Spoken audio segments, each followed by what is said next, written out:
Hello বন্ধুরা, তো দেখো এখন সকালবেলা বৌমাকে নিয়ে গোবরডাঙ্গায় গিয়েছিলাম কম্পিউটারের কোর্সে ভর্তি করতে। ঠিক আছে, বেসিক করা ছিল, এআই কোর্সে ভর্তি করিয়ে আসলাম 25,000 টাকা দিয়ে।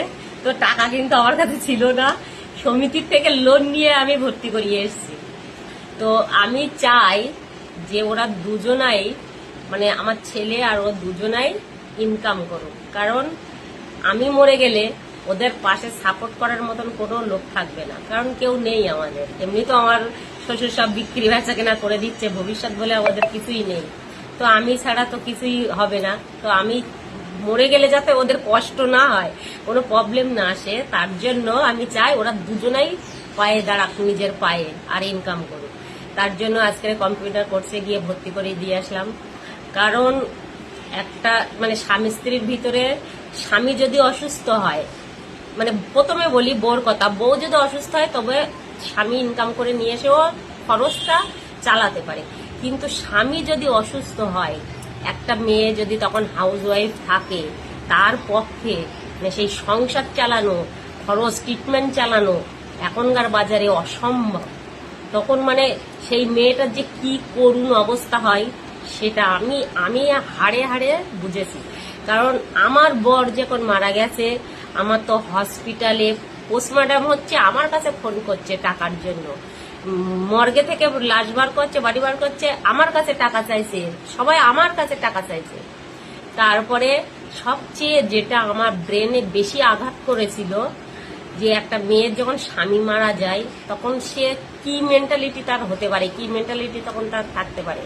তো আমার মানে বরকে যখন বডি যখন নিয়ে যাবে শ্মশানে, আমাদের গ্রামের দিকে তো শ্মশানে পোড়ায়, কি বলবো, মদ খাওয়ার টাকা চাইছে আমার কাছে, বাংলা মদ। মানে মদ না দিলে বডি নিয়ে যাওয়ার লোক নেই শ্মশানে।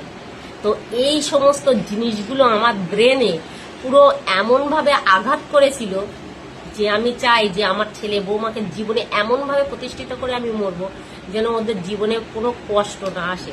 টাকা ছাড়া এই দুনিয়ায় কিছুই নেই। আমাকে আবার অনেকে বলে যে ও পরে মেয়ের জন্য করে কি হবে, তোমার বৌমার জন্য করছো, তোমার পরে মুখে লাথি মারবে। তাদেরকে আমি একটা কথা বলি, আমাদের খাওয়ার জোগানোর মালিক হচ্ছে ওপরওয়ালা। তুমি সৎপথে থাকো, সৎকর্ম করো, তাহলে তোমার খাবার জোগান ঠিক ওপরওয়ালা যেভাবে জোগাড় করে দেবে। আর সবাই পরের বাড়ির মেয়ের চিন্তা করে না। বেশিরভাগ মানুষেরা কি, পরের বাড়ির মেয়েকে বিয়ে করে নিয়ে আসলাম, ছেলে যদি ভবিষ্যতে মারা যায় কি কিছু হয়, পরের বাড়ির মেয়েটাকে পাশে লাথি মেরে বার করে দেওয়া। তোমরা তো আমাদের কেউ না, আমাদের কি হবে আমাদের বাড়িতে? হয় কোনো শ্বশুর শাশুড়ি কি করছে, জমি জায়গা বিক্রি করে দিচ্ছে, সে মেয়েটার কথা ভাবছে না। আবার কেউ কেউ মেয়েটাকে তাড়িয়ে দিচ্ছে, এরকম মানে এভেলেবেল দেখা যাচ্ছে। তাদেরকে বলবো যে পরের মেয়েকেও নিজের মতন ভেবে তাদের ভবিষ্যতের কথা ভাবো। তো আমি মানে আমাকে সবাই যুক্তি দেয় যে তুমি কেন এইসব করছো, ফালতু, তোমার ভবিষ্যৎ আছে। আরে আমার ভবিষ্যৎ কি আছে? আমি তো আমাকে নিয়ে ভাবি না, আমি পৃথিবীর সবাইকে নিয়েই ভাবতে চাই। আমার ভাবার জন্য উপরওয়ালা আছে, উপরওয়ালাই ভাববে। সবাই যে মেন্টালিটিতে চলে, আমি তার উল্টো মেন্টালিটিতে চলি। তো আমি কারোর যুক্তি শুনি না, আমি আমার যুক্তিতেই চলি, আমার ব্রেনেই আমি চলি, আমি কারোর ব্রেনে চলি না। আমার কি বলবো, আমার নিজের আত্মীয় স্বজন, নিজের বন্ধু বান্ধব, মানে এমন কোনো লোক নেই যে আমাকে বলে না যে তোমার মতন বোকা গাদা কেউ নেই, তুমি নিজের ভবিষ্যতের কথা ভাবো না, নিজের জন্য টাকা রাখো না, তা তুমি কি করছো। আমি একটাই কথা বলি, টাকা রাখি না তো আমি সবার জন্য করি, যা হবে ভবিষ্যতে দেখা যাবে কি হয়। ভগবানের কাছে আমি তো সৎপথে সৎকর্ম করে যাচ্ছি, ভগবান বুঝবে আমাকে কি করবে। তারপরে যেটুকু রাখার দরকার রাখবো।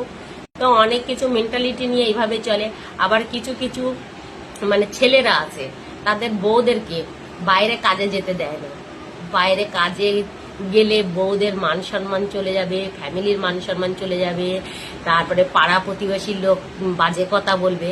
তো সেই সমস্ত ছেলেদেরকে বলছি, আজকে ভাই তুমি তোমার মানে লোকের সম্মানের জন্য তোমার বউকে কাজে পাঠাচ্ছ না, একদিন তুমি বিছনায় পড়ে দেখো, তুমি অসুস্থ হয়ে দেখো, তখন তোমার কোনো আত্মীয় স্বজন, কোনো পাড়া প্রতিবেশী কেউ তোমার একটা টাকা দিয়ে সাহায্য করতে আসবে না। তখন তোমার বউকেই যেতে হবে বাইরে সাহায্য চাইতে। আর এখনকার জামানায় যেটা চলছে, বউ যদি কোনো পুরুষের কাছে, এখন পুরুষ মানুষের কাছে সাহায্য চাইতে যাইবে, তখন পুরুষ মানুষ তোমার বউর শরীরের উপরেই আগে নজর দেবে, তারপরে টাকা দেবে, ঠিক আছে? তো তখন যে সম্মানটা যাবে সেইটার কথা মাথায় ভেবে এখন যদি বউকে কোনো কাজ শিখিয়ে পায়ের উপর দাঁড় করানোর কথা ভাবো, তাহলে ভবিষ্যতে যে সম্মানটা বাজেভাবে নষ্ট হবে সেইটা বন্ধ হবে। তো সবাইকে বলবো, সব মেয়েদেরকে নিজের পায়ে দাঁড়ানো উচিত, আর বাড়ির বউদেরকে মানে বাইরে বেরিয়ে কিছু না কিছু করার মতন পজিশন বাড়ির লোকদেরকেই করে দিতে হয়। বাড়ির লোকরা যদি সাপোর্টে না থাকে কখনোই তারা কিছু করতে পারে না। প্রত্যেকটা মহিলাদের একটাই বেশি মানে সমস্যা আসে ফ্যামিলি থেকে। ফ্যামিলির লোকজনই সাপোর্ট করতে চায় না, মানতে চায় না, বাইরেতে গিয়ে কাজ করবে, কিন্তু ভবিষ্যতে কি হবে সেইটা ভাবে না। গন্ড মূর্খের মতন এই সমস্ত চিন্তা ভাবনা না করে সবাইকে নিজের পায়ে দাঁড়ানোর মতন পথটা আমাদেরকেই দেখাতে হবে। আমরা বড়রা যদি পথ না দেখাই, তাদেরকে যদি হাত ধরে টেনে না তুলি, তাহলে তারা কখনোই উঠতে পারবে না। অনেকে বলে, আমাকে বলে যে ও তোমার তো ছেলে বিয়ে হয়ে গেছে, ওরা দুজনে আছে, তুমি এবার তোমার মতন একটা সেটেল হও, তোমার মতন ভবিষ্যৎ বানাও।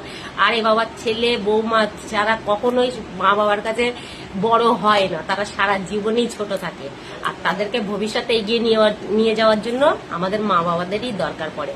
তো মা বাবা হয়ে আমি পাশেই থাকতে চাই। এখন আমার মা বাবা দুজনের কর্তব্যই আমার পালন করতে হবে। তো চলো, আমি সেটাই করি, তোমরা আমার পাশে থেকো, আমি যেন সব যুদ্ধ জয়ী হতে পারি। Tata, by.